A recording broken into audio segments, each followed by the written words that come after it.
안녕하세요. 어디서도 말 못할 답답한 사연, 하지만 듣고 나면 속이 뻥 뚫리는 이야기를 배달해드리는 썰의 민족입니다.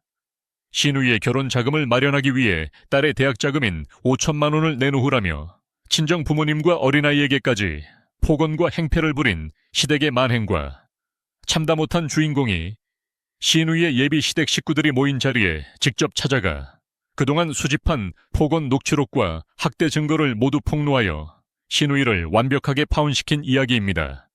그 이야기를 지금 바로 시작하겠습니다. 안녕하세요. 오늘 제가 들려드릴 이야기는 제 인생에서 가장 치열했던 그리고 가장 시원했던 복수극에 관한 이야기입니다. 저는 올해로 결혼 7년 차에 접어든 평범한 직장인 여성이자 눈에 넣어도 아프지 않을 5살 딸아이를 키우고 있는 엄마입니다. 저희 부부는 맞벌이를 하며 정말 치열하게 살아왔습니다. 남들 다 가는 해외여행 한 번 제대로 못 가고 남편은 구멍난 양말을 꿰매 신을 정도로 검소하게 살았죠. 그렇게 아끼고 아껴서 저희에겐 아주 소중한 돈 5천만 원이 있었습니다. 이 돈은 저희 아이가 나중에 대학에 가거나 혹시라도 아플 때를 대비해 돌 때부터 조금씩 모아온 말 그대로 아이의 미래와도 같은 돈이었습니다. 그런데 이 돈이 화근이 될 줄은 꿈에도 몰랐습니다. 사건의 시작은 제 시누이, 그러니까 남편의 여동생이 결혼하겠다고 선언하면서부터였습니다. 시누이는 전형적인 욜로족이었습니다. 버는 족족 명품 가방을 사고 친구들과 호캉스를 즐기며 저축과는 거리가 먼 삶을 살았죠. 그런 그녀가 갑자기 번듯한 집안의 아들과 결혼을 한다니 처음엔 축하할 일이었습니다. 하지만 문제는 돈이었습니다. 시누이는 모아둔 돈이 한 푼도 없었고 시댁에서도 뒷받침해줄 형편이 되지 않았습니다. 어느 주말 시어머니께서 갑자기 저희를 호출하셨습니다. 평소와 달리 정성스럽게 갈비찜까지 차려놓으신 모습에 저는 직감적으로 무언가 일이 터졌음을 느꼈습니다. 밥을 다 먹어갈 때쯤 시어머니께서 젓가락을 내려놓으시며 무겁게 입을 떼셨습니다. 얘야, 너희 그동안 은별이 명목으로 모아둔 돈 좀 있지? 그거 일단 고모 결혼 자금으로 좀 쓰면 안 되겠니? 순간 제 귀를 의심했습니다. 식탁 위에는 정막이 흘렀고 저는 당황스러운 마음을 추스르며 조심스럽게 대답했습니다. 어머니, 그 돈은 은별이 대학 자금이기도 하고 저희가 정말 힘들게 모은 돈이에요. 고모 결혼 자금이라니요. 그건 좀 곤란할 것 같습니다. 제 대답이 끝나기도 전에 시어머니의 얼굴이 울그락불그락 변하더니 목소리가 높아졌습니다.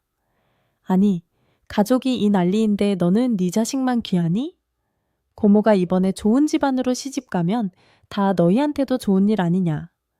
나중에 고모가 자리 잡으면 이자까지 쳐서 갚아준다고 하잖니. 그리고 너희 오빠도 찬성하는 눈치인데 왜 너만 그렇게 유난이야? 저는 고개를 돌려 남편을 쳐다봤습니다. 평소 제 편을 잘 들어주던 남편이었지만 그날은 어쩐지 시선을 피하며 묵묵부답 비더군요.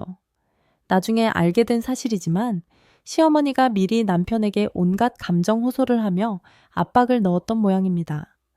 저는 가슴이 답답해져 왔습니다. 남편이 찬성했다고 해도 제 동의 없이는 절대 안 됩니다. 저희 맞벌이 하면서 남편 옷 한 벌 안 사입고 모은 돈이에요.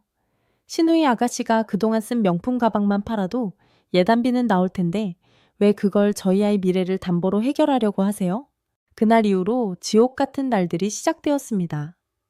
시어머니는 매일같이 전화를 걸어와 저를 이기적인 며느리, 가족에도 없는 여자로 몰아세웠습니다. 심지어는 제 친정 부모님께까지 전화를 걸어 딸 교육을 어떻게 시켰길래 시댁 경사에 돈 몇 푼 가지고 벌벌 떠느냐며 행패를 부리셨죠. 친정엄마는 제 걱정에 밤잠을 설쳐가며 울먹이셨습니다. 그때 제 안에 무언가가 서서히 끓어오르기 시작했습니다. 하지만 결정적인 사건은 따로 있었습니다. 어느 날 퇴근 후 아이를 데리러 어린이집에 갔는데 선생님이 조심스럽게 말씀하시더군요. 낮에 할머니께서 오셔서 아이에게 네 엄마가 고집을 부려서 고모가 결혼을 못하게 생겼다. 네가 엄마한테 말 좀 잘해달라는 식의 이야기를 하고 가셨다는 겁니다. 5살밖에 안 된 아이가 뭘 안다고 그런 몹쓸 말을 쏟아내셨는지 아이는 그날 밤 자다가도 깨서 엄마 고모 나 때문에 슬퍼 라며 울음을 터뜨렸습니다. 그 순간 제 이성의 끈이 날카롭게 끊어져 나갔습니다. 단순히 화가 나는 수준이 아니었습니다.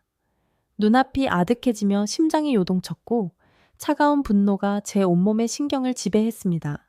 지금까지의 참을성이 무색해질 만큼 냉정해진 저는 결심했습니다. 이 사람들에게는 배려나 대화가 통하지 않는다는 것을요. 저는 그날 밤 남편을 앞에 앉혀두고 아주 낮고 서늘한 목소리로 말했습니다. 당신, 오늘 이후로 어머니랑 시누이 아가씨가 내 아이한테 한 행동, 그리고 우리 부모님께 한 행동에 대해 책임지게 될 거야. 당신이 방관한 대가도 함께. 남편은 제 확고한 태도에 당황한 듯 했지만 저는 이미 마음을 굳혔습니다. 저는 다음 날부터 치밀하게 준비를 시작했습니다. 시어머니가 그동안 보내온 입에 담지 못할 욕설이 섞인 문자 메시지, 친정엄마와의 통화 녹취록, 그리고 어린이집, CCTV와 선생님의 증언까지 모두 수집했습니다. 그리고 저는 시누이의 예비 시댁 쪽 연락처를 알아내기 시작했습니다. 시누이가 인스타그램에 자랑하듯 올려놓은 예비 신랑의 계정을 찾는 건 어렵지 않았습니다. 저는 시누이와 예비 신랑, 그리고 그 부모님이 모이는 상견례 자리 혹은 웨딩홀 시식 날을 기다렸습니다.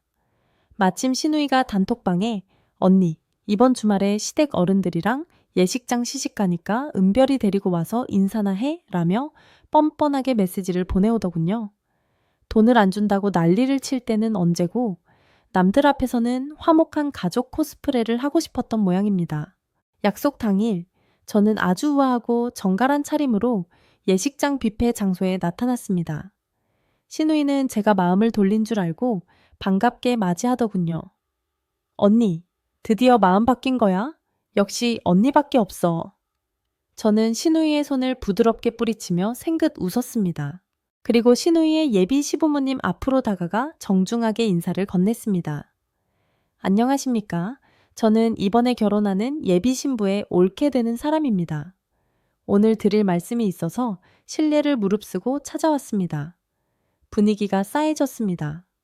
시어머니는 제 팔을 붙잡으며 밖으로 나가자고 다급하게 속삭였지만 저는 아랑곳하지 않고 가방에서 두툼한 서류 봉투를 꺼냈습니다. 저희 아가씨가 참 대단한 분이시죠. 결혼 자금이 부족하다고 저희 5살 딸아이의 교육비 5천만 원을 달라고 하시는 것도 모자라 저희 친정 부모님께 욕설을 퍼붓고 어린아이에게 정서적 학대까지 하셨거든요. 여기 그 증거물들입니다. 저는 준비해온 녹취록 대화, 요약본과 문자 캡처본을 예비 시부모님 식탁 위에 내려놓았습니다. 시어머니는 비명을 지르며 서류를 뺏으려 했지만 제가 이미 한 부씩 제본해서 예비 신랑에게도 건넨 뒤였습니다. 이게 무슨 소리냐? 결혼 자금이 없다니? 우리가 집도 해오고 예단도 다 생략하기로 했는데? 예비 시아버님이 굳은 얼굴로 물으셨습니다. 저는 차분하게 설명을 이어갔습니다. 아가씨가 그동안 명품 쇼핑과 유흥으로 모아둔 돈이 전혀 없으셔서 저희 부부의 전 재산을 강탈하려 하셨습니다. 거절하니 저희 집안을 풍비박산 내려고 하셨고요. 이런 인성을 가진 분이 그 댁 며느리로 들어가는 건 좀 아니지 싶어 염치불구하고 찾아왔습니다. 아, 그리고 아가씨가 지난달에 긁은 카드값 800여만 원도 저희 남편한테 대신 갚아달라고 독촉 중이시니 참고하세요. 식당하는 순식간에 아수라장이 되었습니다. 예비 시어머니는 혈압이 오르는 듯 뒷목을 잡으셨고 예비 신랑은 배신감에 가득 찬 눈으로 시누이를 쳐다봤습니다. 시누이는 바닥에 주저앉아 통곡을 하기 시작했고 시어머니는 제 머리채를 잡으려 달려들었습니다. 하지만 저는 미리 고용해둔 심부름 센터 직원 2명을 대동한 상태였습니다. 어머니, 여기서 저한테 손끝 하나라도 대시면 폭행죄로 추가 고소 들어갑니다. 이미 변호사 선임 마쳤고 오늘 이 자리에서 벌어진 일들도 다 녹화되고 있어요. 저는 그들을 뒤로하고 식당을 나왔습니다. 가슴속에서 7년 동안 묵어있던 체증이 한 번에 내려가는 기분이었습니다. 시누이의 결혼은 당연히 파토가 났습니다. 상대 쪽 집안은 뼈대 있는 집안이라 그런 상종 못할 집구석과는 인연을 맺을 수 없다며 파혼을 통보했습니다.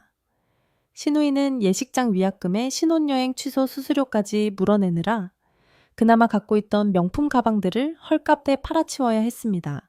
시어머니는 저를 찾아와 무릎을 꿇고 빌기도 하고 다시 욕을 퍼붓기도 하며 조울증 환자처럼 구셨지만 저는 단호했습니다.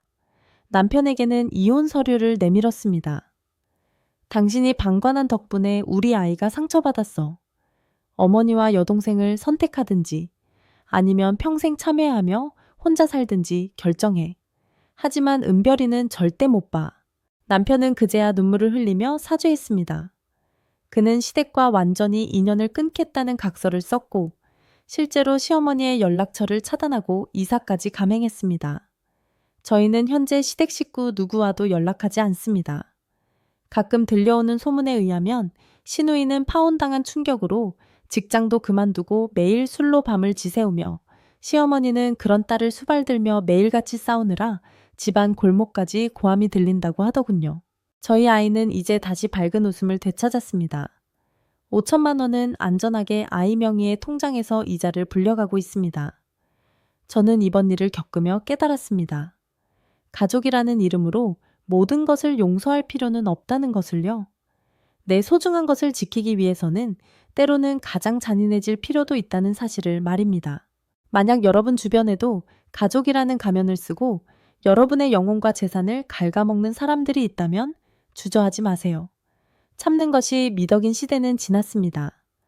여러분의 행복과 소중한 사람들을 지키기 위해 당당히 맞서 싸우시길 바랍니다. 제 이야기가 누군가에게는 용기가 되었기를 바랍니다. 긴 글 읽어주셔서 감사합니다. 오늘 사연은 여러분들이 원하는 결과였나요? 여러분이 직접 겪은 기막힌 사연이나 통쾌한 사이다 대처법이 있다면 댓글로 자유롭게 남겨주세요. 재미있는 사연이 있다면 다음 영상에서 소개해드리겠습니다. 지금까지 뻥 뚫리는 이야기를 배달해드리는 썰의 민족이었습니다. 사연이 재미있으셨다면 구독과 좋아요 부탁드립니다. 저는 더 기가 막힌 사연으로 다시 찾아뵙겠습니다.